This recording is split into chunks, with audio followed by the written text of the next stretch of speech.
और झारखंड से बीजेपी सांसद विष्णु दयाल राम ने जनतंत्र टीवी से खास बातचीत करते हुए कहा कि आपने होली के समय पर देखा किस तरह से वहां हिंसा हुई। जो तत्व हिंसक थे उनके विरोध में एक तरफ कार्रवाई न करके तुष्टीकरण की नीति अपनाते हुए दूसरे पक्ष के विरोध में कार्रवाई की गई है। देखिए, झारखंड में लगातार हिंसा बढ़ती जा रही है। एक युवक के साथ भी वहां पर मॉब लिंचिंग की गई थी, जिसके बाद से सियासी पारा वहां चढ़ा हुआ है। चलिए बात कर लेते हैं, झारखंड से सांसद हैं बीजेपी के विष्णु दयाल राम जी।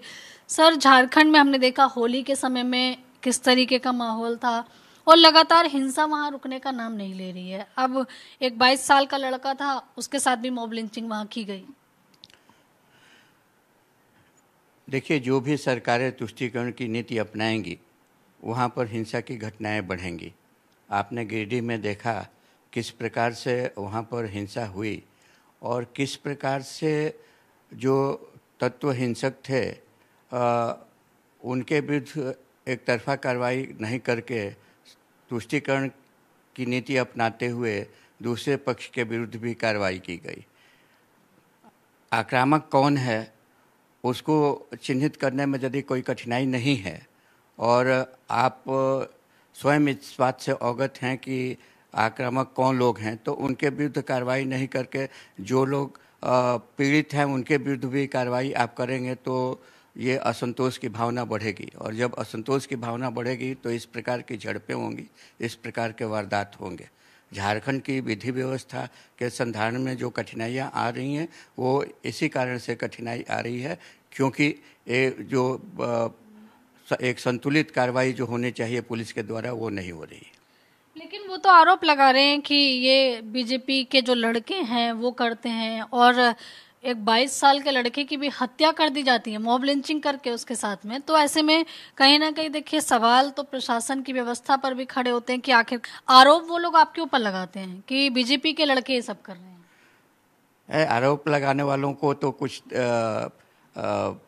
नहीं कहा जा सकता है। आरोप तो कोई भी किसी पर लगा सकता है, लेकिन भारतीय जनता पार्टी की सरकारें जहाँ जहाँ पर हैं, राज्य में जहाँ जहाँ पर हैं, आप देखिए उनका इतिहास उठा करके देखिए, उनके समय में कोई सांप्रदायिक घटना नहीं होती है या बहुत होती भी है, नियंत्रित होती है और एक तरफा कार्रवाई नहीं होती है।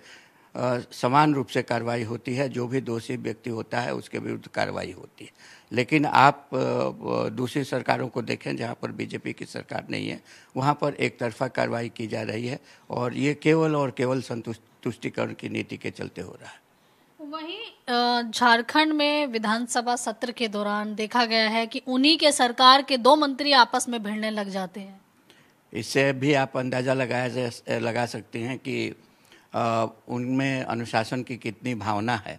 जब 2 मंत्री आपस में झगड़ेंगे और वो भी विधानसभा के पटल पर, तो निश्चित रूप से इसका दुष्प्रभाव पड़ता है जनता के बीच। जनता भी समझती है कि इनमें आपस में कोई अनुशासन नहीं है, ये जनता के कार्यों के लिए नहीं वहाँ पर विधानसभा में बैठे हुए हैं बल्कि आपस में लड़ने के लिए बैठे हुए हैं। धन्यवाद। तो देखिए यहाँ पर विष्णु राम जी को सुन रहे थे जो कि झारखंड से सांसद हैं और जिनका कहना है कि केवल आरोप तो कोई किसी के भी ऊपर लगा सकता है, लेकिन ज़रूरत है तो एक सही तरीके से व्यवस्था बनाने की और झारखंड में जिस तरीके की परिस्थिति है ऐसे में सरकार को ध्यान देने की ज़रूरत है। कैमरा पर्सन संतोष के साथ आंचल यादव, जनतंत्र टीवी, दिल्ली।